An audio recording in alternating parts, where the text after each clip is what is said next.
Hey, what's up, everybody? It's just Charles, and welcome you guys to another episode of the Dreamerspro Show, where we cover everything from sports, hot topics, classic debates, entertainment, and we give you guys a fresh perspective on things and how we see them. And today we got a pretty interesting show for you guys here today that you definitely want to stick around for, so please make sure you like the video and subscribe to the channel. Now, today we're going to be talking about Giannis Antetokounmpo, right? One of my favorite players in the NBA, and there's been some time since I spoke about Giannis, right? It's been some time. One of the reasons why we haven't produced anything around Giannis is simply because Giannis has just been really a model of consistency, right? He's been playing very well.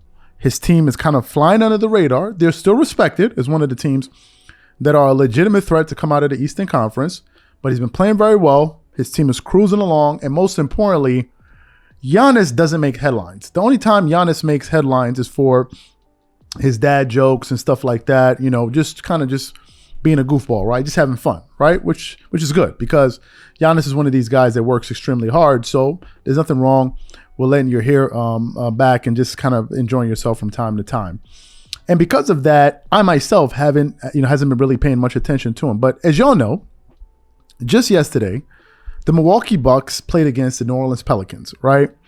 And in that game, Giannis Antetokounmpo once again reminded everyone why he is the best player in the world, or at least a top 3 player in the in the NBA. Some people have Kevin Durant. We just recently listened to Steven Jackson on the I Am Athlete podcast, and he has Kevin Durant as the best player in the world. Some people have Giannis is the best. Some people may even say Stephen Curry. Some people may say Nikola Jokic.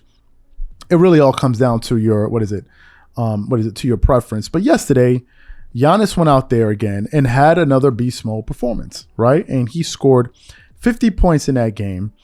And I think in the closing minutes of the game, he had 47 points. He demanded the ball and basically called a pick and basically walked into a 3-point shot to basically give him a total of 50 points. So Giannis has really been doing his thing. And he's been doing his thing to the point where now even some NBA legends are starting to take notice of him. So I want to read from this article here from the Sports Rush. It says, Giannis Antetokounmpo is just different.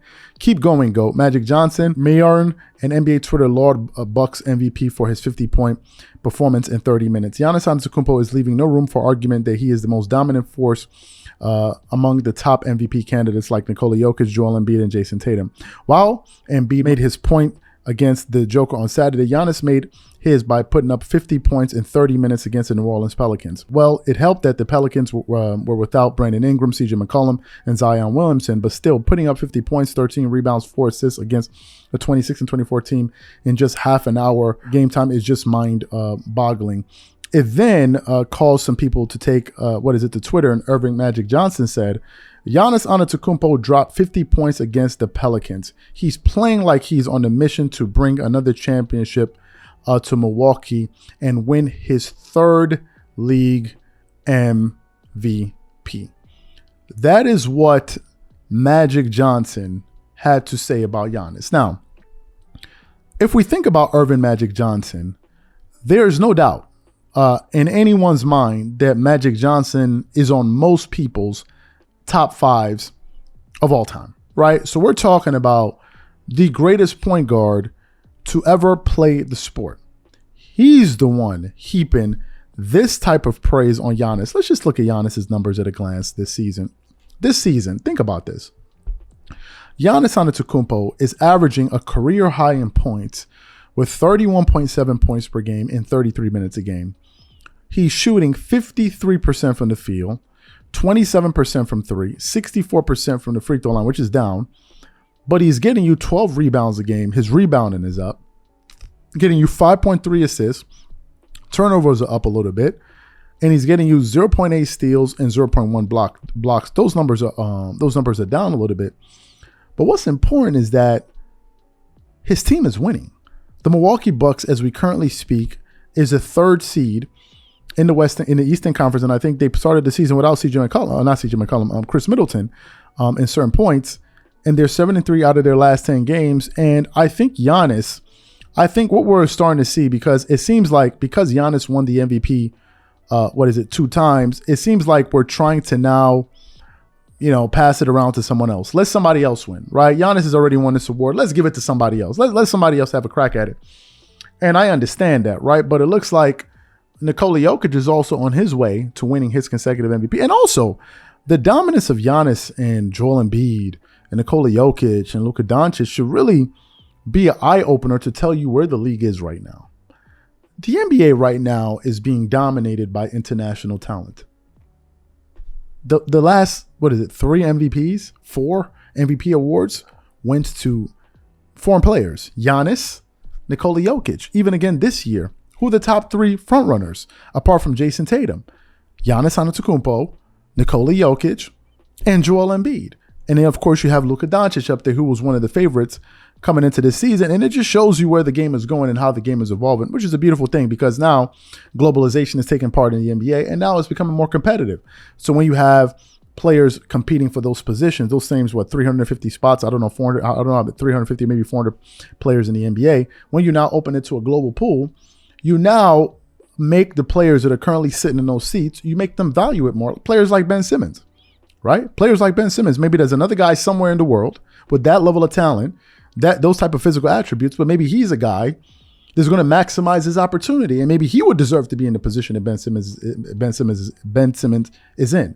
Like, that's what it does when you increase the competition. So I think it's a good thing. It's going to make a lot of these players play up to the level and not sit back and relax and think that, okay, the game is just going to come to you, because a lot of these guys, are coming, into the game with this hunger in their stomach, man. And you got to really contend with them. And a lot of these guys can really ball, and you're seeing all type of players, right? We're seeing players that we rarely see. Nikola Jokic is something quite unique. Giannis Antetokounmpo is something quite unique. Luka Doncic is a cross between Magic Johnson, LeBron, and Larry Bird, something else, right? He's a hybrid in some sort of fashion. So, but back to Giannis. Milwaukee is one of the teams I had making it to the Eastern Conference Finals this year. Now, obviously, Kevin Durant has been out, and obviously we can all see now just the premium that KD gives to the Brooklyn Nets, because they're 4-6 out of their last 10 games, and they were one of the top seeds in the Eastern Conference when he was there.